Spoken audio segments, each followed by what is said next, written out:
And a lot of artists are lacking that ability to translate what they do creatively into a business. And so that is how I like to use AI primarily. I like to use it to rework the language, to look at systems that I'm not familiar with, and how to implement these systems into my creative endeavors.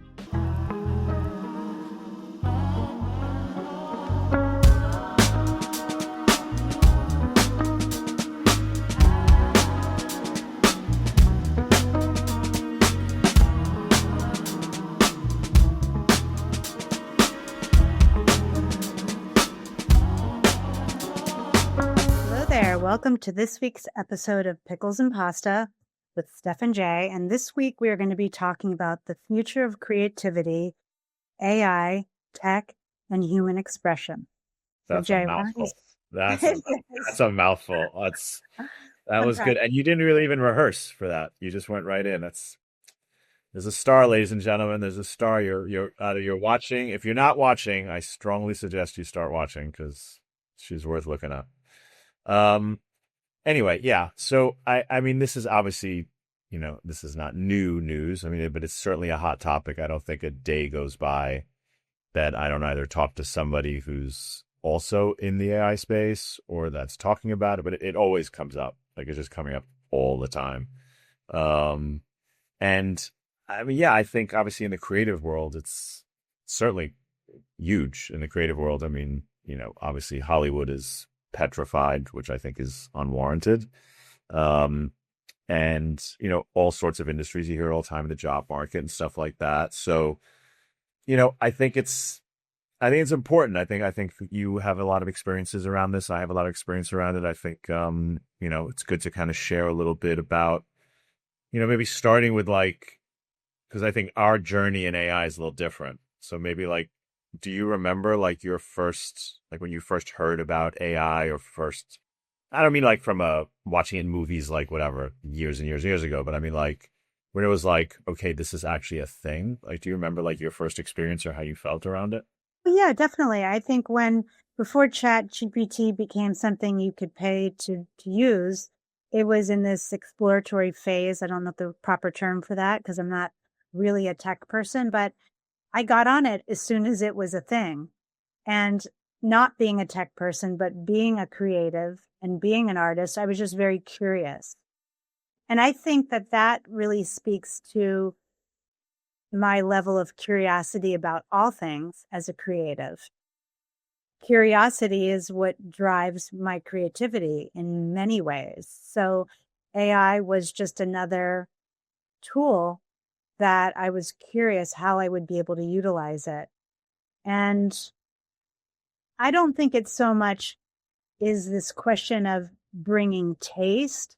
I think it's bringing options into a creative's universe.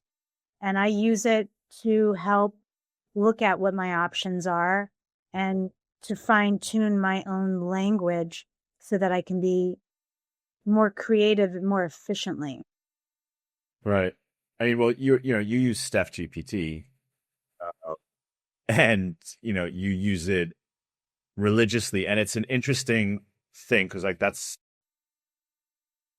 I'll get to me in a second, but that's kind of an interesting topic that it's coming around more. People are saying it more is if you're using ChatGPT or Claude or any of them, if you're using them like you used to use Google, you're not using it properly. That's not the answer. To just use, any of them, just as what's the best restaurant or something. That's not it. There's way more that you can use it for. And so, yeah, it's for me, it's interesting seeing the different people and how they adapt and what they discover and when they discover it and what they use and why this one uses this one and one uses that one. And I find it interesting. I mean, I've been around this space for a decade or so. I mean, so none of this is new. And for me, there's new tools, of course, and every day there's new stuff and there's stuff, that's going to come out tomorrow that, wasn't available. And the people that we work with, the stuff that they can do, the ones that are real masters, I say masters, of really, whether it's creating videos or presentations or whatever. I mean, they're really digging deep, deep, deep, deep, deep. But, we've used it in one form or another for years and years and years. And I remember like first saying to people like, oh, well, we use AI, like this fear in their eyes of like, or saying, oh, you work with robots. And I'm like, no. I mean, yeah, I'd love to, but no. It's just interesting how it's evolved. It's just very, everybody is using it. Actually, everybody is using it, whether they realize it or not. But more and more people that you wouldn't necessarily expect to use it. And the new things you can use and how you can use agents and just different things. Um, I think it's fascinating. I think it's really fascinating. Yeah, I mean, I think the things that I use it for have been incredibly helpful. I, I'm an artist and I'm a designer, and the way I use AI helps what I do because I'm using it almost like an assistant. There's a lot of documentation, there's a lot of use of language in how I explain my art. And using AI in those capacities really cuts down the time it would take for me to document, to install, to upload my art onto platforms. And so I don't use it to replace my creativity. I use it to help me be able to be more creative. Right. You don't use it visually that much. Like you're not creating designs with No, AI. You're not creating images really with AI. You may use AI to clean something up, but even that, not so much. You use it more, um, you have an idea and you want to kind of flush it out, or you're not sure about something and you want the AI to kind of go out basically into the universe and be like, okay, we've analyzed 100,000 different things. Mhm.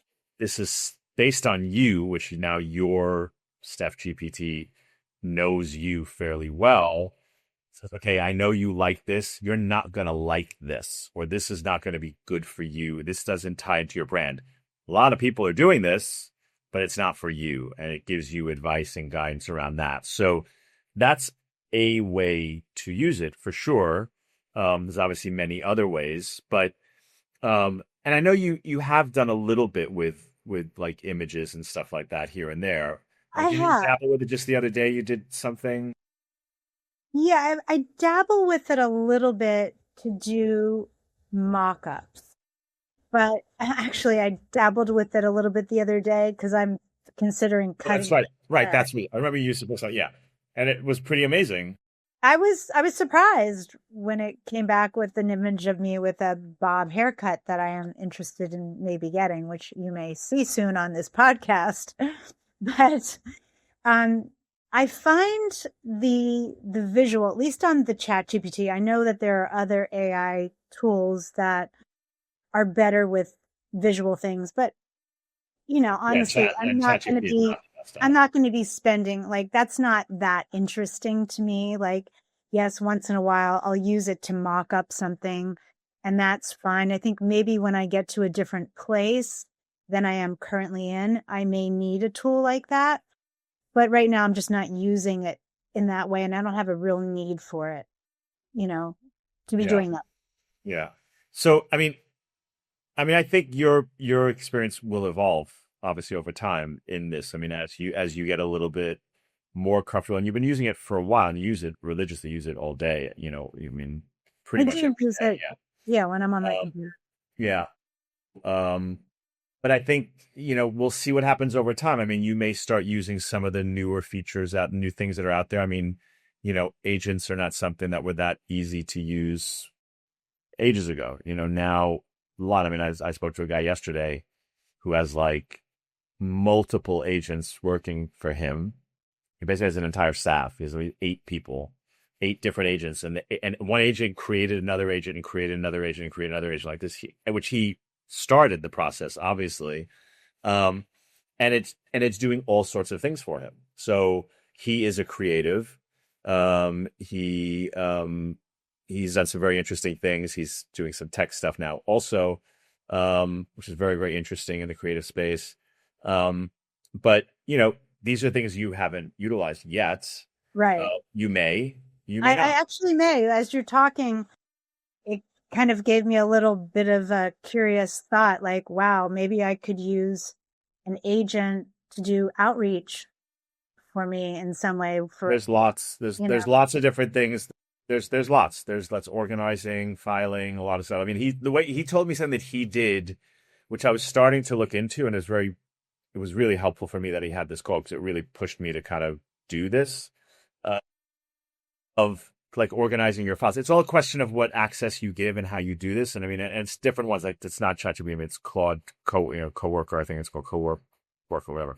And then there's a new one from Perplexity Computer. Like there's things and there's others that are not as famous, but that are really, really, really good. And you can get them to just do stuff for you, like literal stuff for you, like, organize these files. I know my folders are not organized. Show me a better way to organize them or organize them for me. And he did that. He did that with, he was like, okay, show me what you want to do before you do it. And it would okay. say, oh, I'm going to move. Completely a good, smart thing to do. Smart, right? Very smart because you don't know what it's going to do. So it said, well, here I found 15 of the same file. I found 3 here, 2 here. I'm going to combine them. I think I should combine them into one section that does this, this, this. I'm going to delete these to save you storage space. He was like, oh, that's good. He's like, now I don't even ask anymore. It's like, now I'm just like, do it. You know how to do this. You're doing it properly.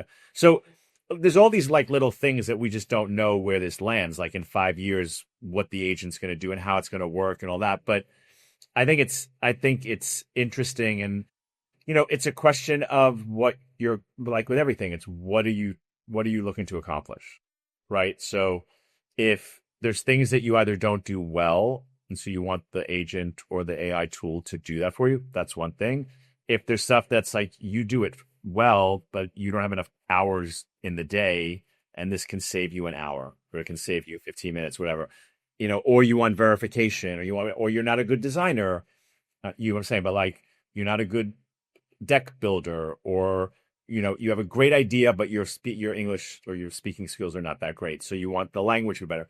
So lots of different things you can do with it. I mean, I think in terms of what creatives can use it for, you know, taking out the equation of it actually doing the creativity, the visual creativity, I think for creatives who are like single entrepreneurs, basically, it can be so Solopreneurs. solo entrepreneurs, No, solopreneurs. solopreneurs. I'm sorry.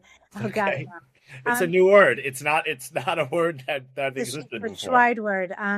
It can be so helpful to to bridge that space of how you were trained as a creative, because for me, I was trained at Parsons in the 80s and we were trained as artists. So, we were lacking all of that business acumen that you might get at an FIT or another type of place learning that trade and that craft. And a lot of artists are lacking that ability to translate what they do creatively into a business. And so that is how I like to use AI primarily. I like to use it to rework the language, to look at systems that I am not familiar with, and how to implement these systems into my creative endeavors. Yeah, I mean, you and I've had this conversation many times, and I've had this with people on our team in the past, and particular, in particular with like directors. Whenever we do a project, whether we're doing a film or a film or video or anything, more bigger projects, I would grab the director early on, like all the way in the beginning, like, listen, you are the only person that's not replaceable here. So what do we have to do to put you in a good place? And I'm not talking about diva. Like, don't pull any diva shit with me because I'm not into that. What are the things that you're not good at? What are the things that you're going to require help with? Mm-hmm. And I would surround them with people because that's all I had. Whereas now you can have AI tools that can kind of help with those things. Like the person's not good at uploading it to the right place. Okay, well, you can create a tool that can kind of help make that happen so that the other people know what's going on. Like, I'm not good at scheduling or this, whatever. It's it enables creatives to be even more creative, in my opinion. If they don't want to use the visual benefits of AI. Like, if you're not going to do that stuff, Midjourney or any of the other, ones that are even better.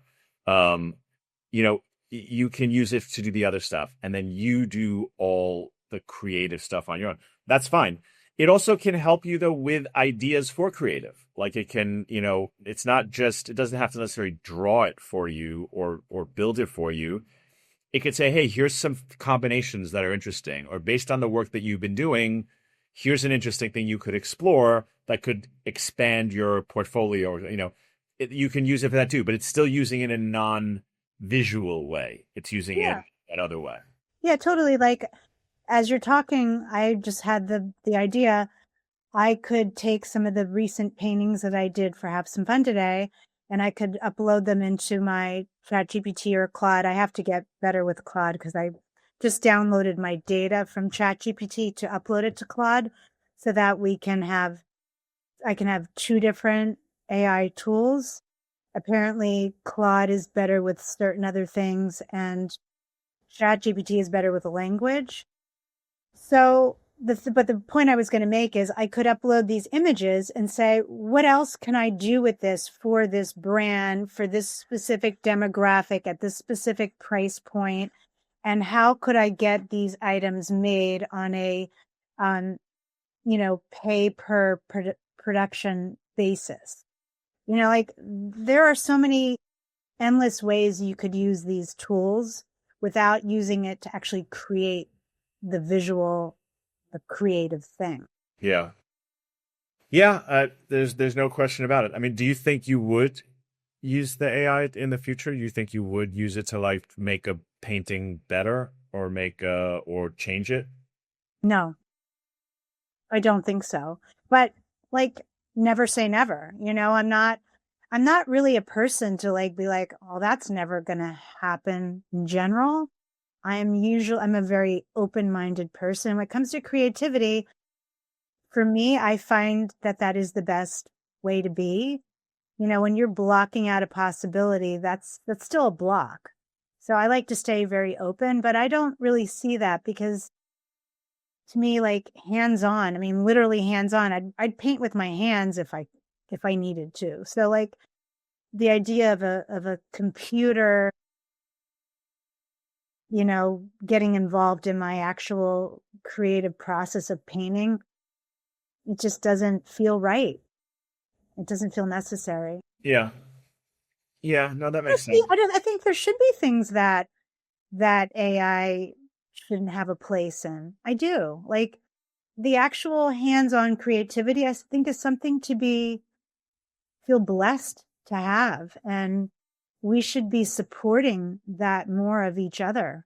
So I think while we embrace AI and technology in many forms, I think now is also a time to really support artists who are making these things with their hands and their eyes and their brains without having AI be the major contributor. I think there's value, like real value, and we need to like honor that. Like the craftsman, the artist, Yeah, I do. Like the beautiful buildings that we've come to like not be able to make anymore. The moldings, the cherubs and the lions on the tops of you mean the these people who things. actually do that? Like, you don't want to, I mean, obviously you could 3D print a lot of that stuff and you can Yeah, create. but I think it does lose it loses like the human touch. I think the human touch should be revered. I hear you. I mean, there are certain things that they can do in surgery that a robot can do. Like I could have had a robot replace my hips, or I could have a skilled surgeon do it. And there are certain things that maybe a robot could do better, but there's certain things that I think a really skilled surgeon does better. And I Yeah. just think that we need to have some more awareness around where it fits and where it's out of place. My father used to say that if you have surgery, you better pray that they didn't have an argument with their partner the night before. Um, so, with a robot, you don't have to worry about that. Robot's not going to be in a bad mood. So Well, a robot can be wrong. There are plenty of times I type in my ChatGPT certain things and I'm like, it'll come back and I'm like, well, that was not correct. And then it'll be like, oh, I'm sorry. I'm glad you caught that. So people who are just believing every single thing don't, because I So have had to correct my ChatGPT many times. have you seen in your feeds, or we haven't really talked about this? So there's a whole thing that's happening now a lot that all the GPTs are giving you these warnings all of a sudden. Yeah. Oh, it'll say it can make mistakes. It's everywhere not only in the ads, like when you open it up, like there'll be a note somewhere, something like that, like, please verify and please check and blah, blah, blah, blah, blah. And it's, it's interesting, right? Like this is new for so many people, right? So you see how they use it, and then you can start to see that they're using it. Like I have it even with people that we work with, people that are actually on our team. And I encourage using AI, all that stuff. But I can start to see when they're like, okay, they got lazy here. Like, okay, that's lazy. Like that. And I've had to go back and be like, okay, I asked you to do this thing. You just didn't do it at all. Like you went and typed something in. You didn't even prompt it properly. You didn't reprompt and go after. You didn't look at it and check it. You just threw something back at me and it's garbage. And I try to be as nice as I can about when I say that. But, there's that. So there's that whole wave of like, it was very helpful. The work was great. And then all of a sudden it starts to slide. And I think this is an area, and I think we're in that zone right now. If we haven't hit it, we're peaking in that zone of people maybe getting a little lazy because they didn't have to, right? They didn't have to do the work as much. So they just, by default, they get a little lazy. It's the same thing with, I joke about it all the time, not all the time, but often when we talk about this stuff about getting directions. Like nobody ever asks anybody for directions. Everybody's like, where is that? Nobody said, just Google it. Like nobody does that anymore. I do it occasionally, partially for shits and giggles. But also because I think it's interesting and it gets my brain to think differently. Like to have to think about, is the street this way? Is the street that way? Is it Well, just when I was going up to the armory yesterday, that is one area that I always get confused when I come out of a subway in an area that I have lost my sense of direction. Like I know I'm on Lexington, but I don't know what is to the right and left of me sometimes. And I will ask for directions then. I will say, which way is towards Central Park? Yeah. And that to me is like, look, okay, granted, I'm born and raised here, so I know these, like just instinctively, I know Lexington goes down and Third goes, like I just know these things. But even I sometimes have to catch myself. Like I'll get off the train, I'm like, okay, what side am I on? Okay, great. And then it takes me 2 seconds and I go, because I've done it more than you have, obviously, understandably. But it's little things like that. Like, there's going to be that little building on the corner, or there's going to be, that firehouse, that cool firehouse, that whatever. It's just little things like that. So, it's just, that's where we get lazy. It's that simple. Like you're absolutely right. Look, we blindly take directions from the AI from tools. our phone. Yeah. Google tells you to go here, you go there. And you're like, but that's not the right way to go. And look, I have it like, I love Citymapper. I think I just got somebody else to switch to it yesterday, the girl that I met with who was using Google. And I was like, no, you got to get Citymapper. And I was like, I don't have stock. I do like Citymapper. I was like, I don't have stock in this company, but I'm just telling you, it is just far and away the best thing I've used. And, there's a couple of things that I go to, and I don't use Citymapper always just for what train do I take or what. It's like the time, what time, different things like that. I usually know front, back train, whatever. But there's a place that I go to, like I have a regular appointment that I go to, and I do it to check the time, not to check the directions. But the default has me taking 2 trains. which I do not want to do because it's not necessary. Walk the extra 7 minutes. So I have to press another button that tells me I just want to take train, like one train, and then it gives me the right train. And when I do it, the time is actually better than the way that it's supposed to be giving me the best time from where I am. So you do have to, my father said, like, I keep quoting my father today. I don't know why. When you go to the lawyer's office or the accountant's office, you got to go in with your brain. Like, Yes. yes, they know the law better than you do, but you know your business better than they do. So just because they say you have to do this, you don't have to do this or that. It's smart for you to listen to what they have to say, but you ultimately have to make the decision. It's your dime. It's your. So I think that's what's going to happen with AI too. At a certain point, people will learn how to use the tool, and now I think it's just a learning process. And I know. Look, I've mentioned Claude to you for a while, and I'm really glad that you're going to experiment with it. And I'm about to get 2 or 3 new ones that I want to play with because they do different things for you. Like I think I shared that with you. A friend of mine made a list of all the things that she does in her business, and she listed the different ones, like 10 different things. And she's like, I use this for this, I use this for this, I use this for this, I use this, which I thought was really, really smart. And I had said that to people in general, but it was really good to have that like in a concise list from somebody else, not coming from me. And I shared that with a couple of the interns, and they were like, that was really helpful. Like, it was really helpful to know because you get into a default mode, right? You're Right, using this right. tool and you use it. So, And it's one voice, and it's good to have more than one voice. look, we just did the exercise the other day. Like, we had, one of our guys is working on something and he's trained his AI.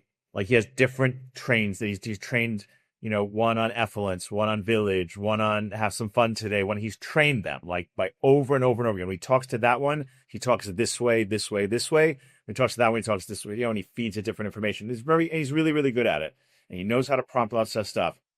And I took something that we were working on and I gave it to another team member who's using different AI tools with different personality, who hasn't fed shit into their anything to build. Right. And I got something from him, which was very different than what we were getting. Yeah. And I think that is, it's an extra step that I took, but it was valuable. Right.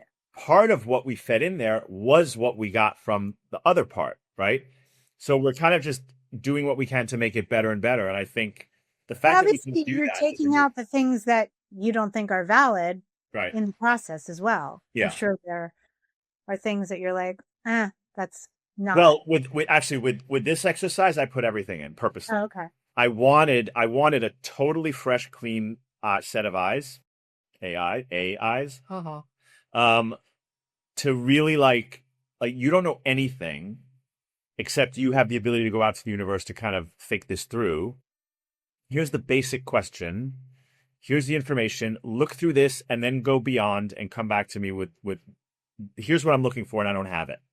And it was actually, I mean, I mentioned on our call earlier, it was pretty good. Not perfect, but it was really good. Yeah, I thought it was very interesting. Do you think that there are a lot of creatives out there that are afraid of using AI in any capacity? Yeah.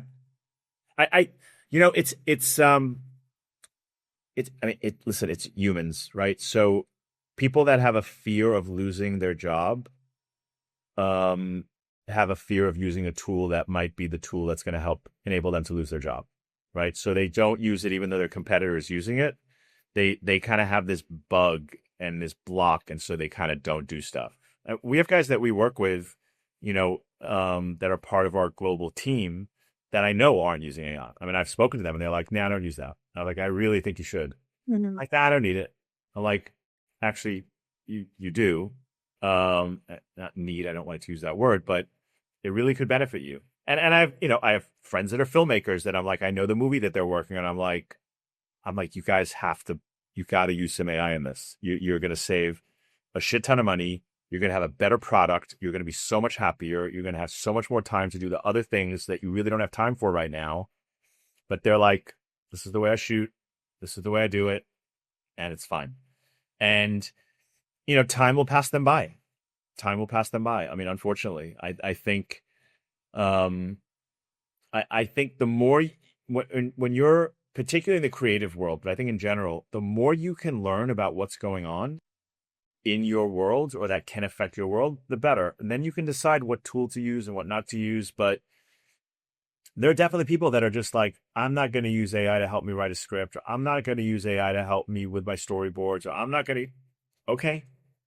Like, Yeah, well, the other aspect of all of that is like for all the people who are like designers or artists or jewelry makers or trying to think of all these things that, people do on a solo capacity that are trying to make a living with that. If you aren't using AI to understand how to market and how the changing algorithms are happening across also social media, on how you do your outreach, where you do your outreach, you are really missing I think you're really missing the boat because things are changing rapidly. The way that people were once responding to growth and selling is changing and it is being replaced with something new. And I think that AI has been really helpful for me to determine what these changes are and how I adjust my personal social media and the way I'm presenting myself out there. do you think there's any ethical issues that have to be addressed in let's say in the creative world? With AI, Yeah. I think it's Like when are you copying something or when are you being inspired by something? There's potential boundaries, right, that are getting crossed. I don't know exactly what you mean. I think in design, things have always been copied. Like nothing is ever really new when it comes to design. So there's always some level of copying. Can you explain a little bit No, I clearer? mean like that. This it's just it's a big issue. I mean the ethical, the ethical lines that get crossed. Like if you're pulling. You mean using someone's likeness in an AI way? Is that what you're Well, talking there's about? there's using like this. There's using someone's information that was used to create models. There is copying things without necessarily directly being a copy. Um, there's I a lot. don't There's a lot of questions around that. There's a lot of questions around that. I don't have any knowledge of what you're referring to, so I can't speak to that. Um, okay.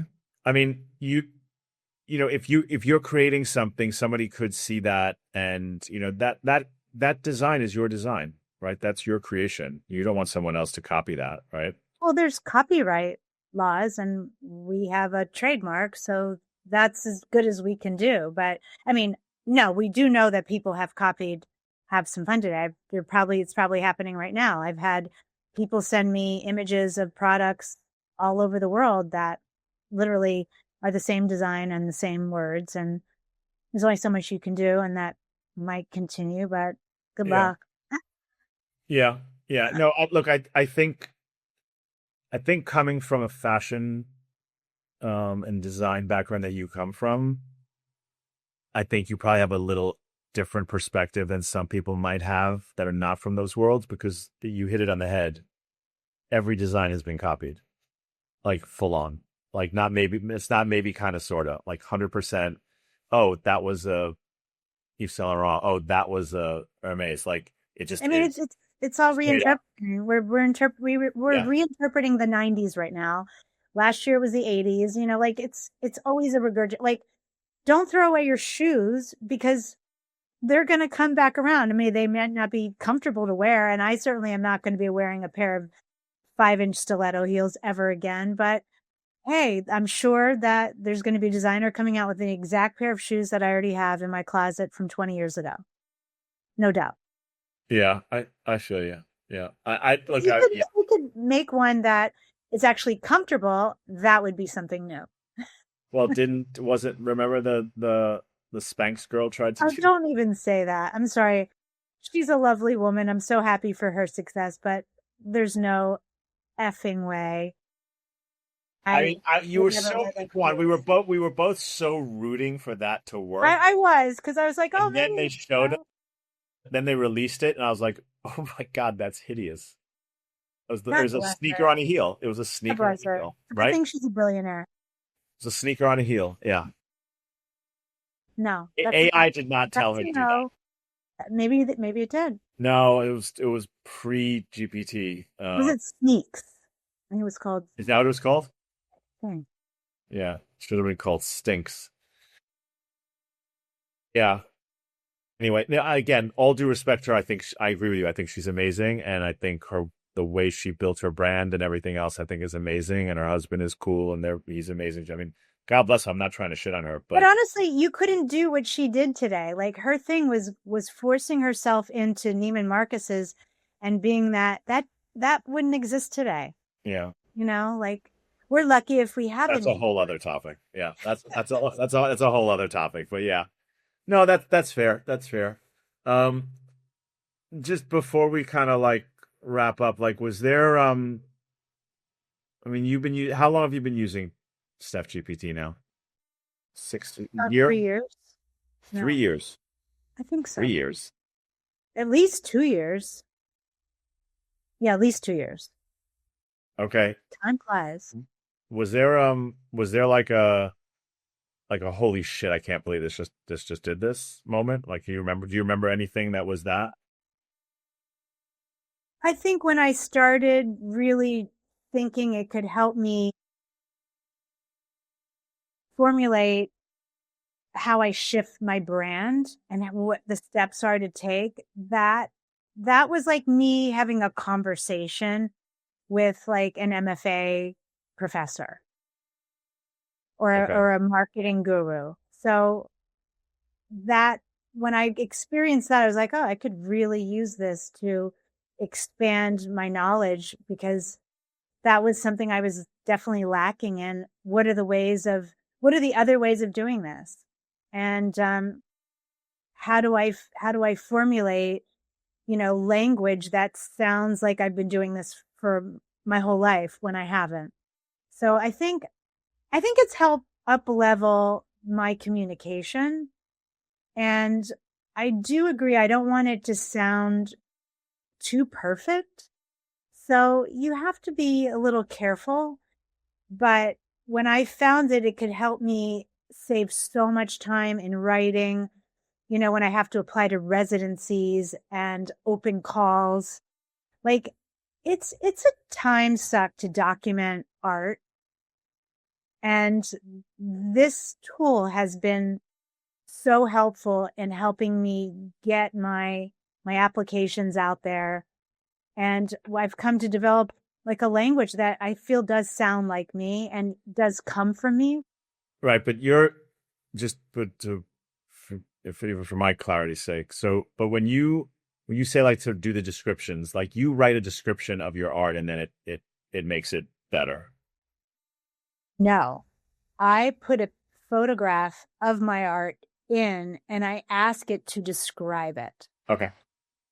That is definitely not something that comes like when I was first asked to describe a painting, I was like, what are you talking about? Like, can't you see it? Like, that was a real, Just ask me. I'll find all sorts of shit in your paintings, like the turtle. That one.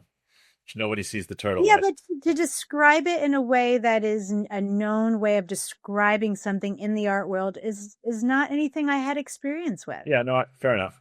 Yeah, Like I didn't go get an MFA, yeah, no, I'm I get it. just, so there are things that we're good at and things that we're not good at. And this has given me an ability to do this in a way that I feel confident. Yeah. So, um, I was going somewhere else with that question. So I'll tell you the one that I remember for you, not for me. Okay. So I don't remember what the app was called.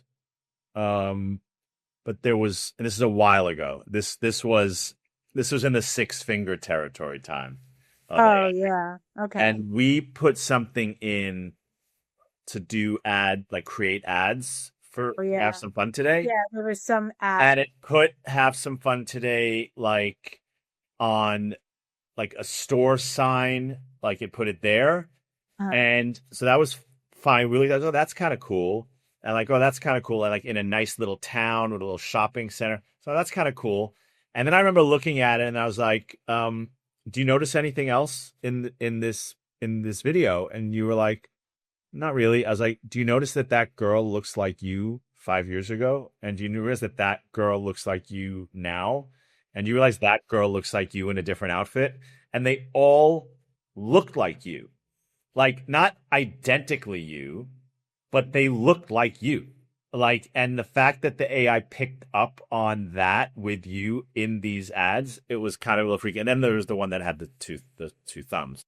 Yeah, that is weird. I mean, I have no, but I haven't really dabbled in. We stopped that pretty. We Yeah, put the brakes on that one really I didn't really like quick. the way they looked, honestly. So No, but they did look like you, and that was yeah, kind of they did. that was like really kind of like Yeah, okay, we're crossing into territory here. yeah, cloning territory. Yeah.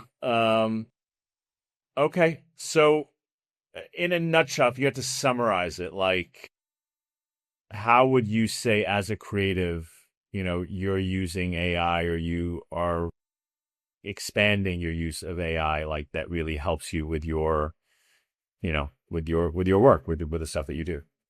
Think that AI has been very helpful to me in defining language that helps move my creativity forward. Okay. That makes sense. But and you use it to help you, not to replace you. Like you're not.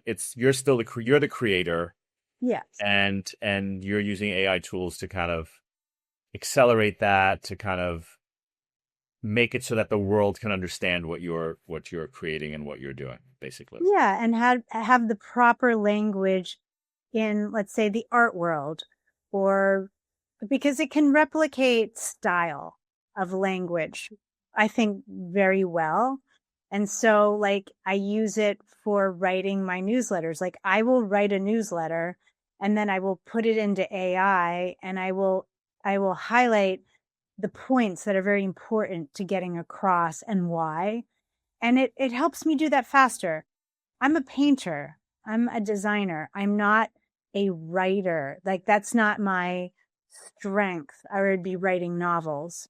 So it helps Instead me of children's books. well, I did do that. It helps me be creative in the way that I have my biggest strength. It helps me push that out into the world in a very effective way. Okay, cool. Um, so I'm guessing anybody that's listening to this is probably using AI maybe while they're listening to this, actually, or watching this.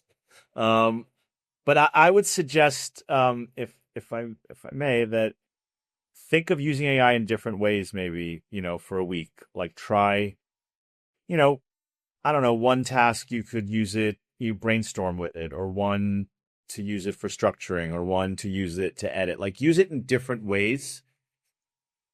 One, you'll be training whatever you're using, but two, you'll be training yourself.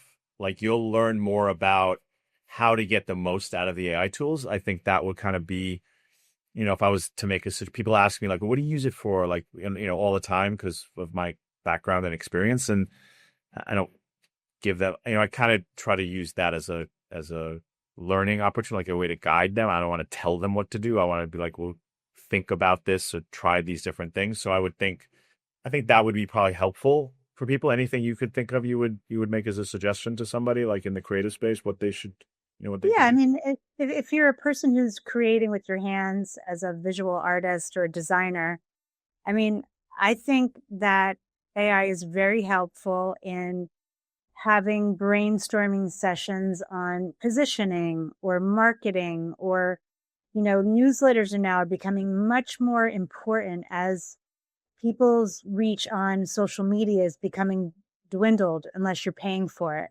So you really have to realize how the world is changing and how you can get your story, your art, your creativity out into the world. And using AI in that capacity has been very helpful to me. Very, very good stuff, Steph. Very good stuff. I think it's I I'm sorry. It's all through experience. I'm doing it right now, you know? Yeah, I mean, look, I think it's great. I think it's great that you're using it. I think it's great that you're learning and seeing the pluses and the minuses. And I think a lot of people can learn from that, like from your experiences, because you come from a different background and you are creative. And I can vouch for what you said earlier, that you work with your hands. Like when you're painting, there's paint everywhere. Like it's just it's just the way it is. So um, yeah, I mean, I think for me, like the biggest takeaway for people that, either are pro AI or nervous about AI, and look, at the end of the day, it's a tool, right? And I think that if you have a craft, if you have a skill, you are going to be better using AI in that specific area than someone who does not have that skill and just jumps in and uses AI in that area. It's just that simple.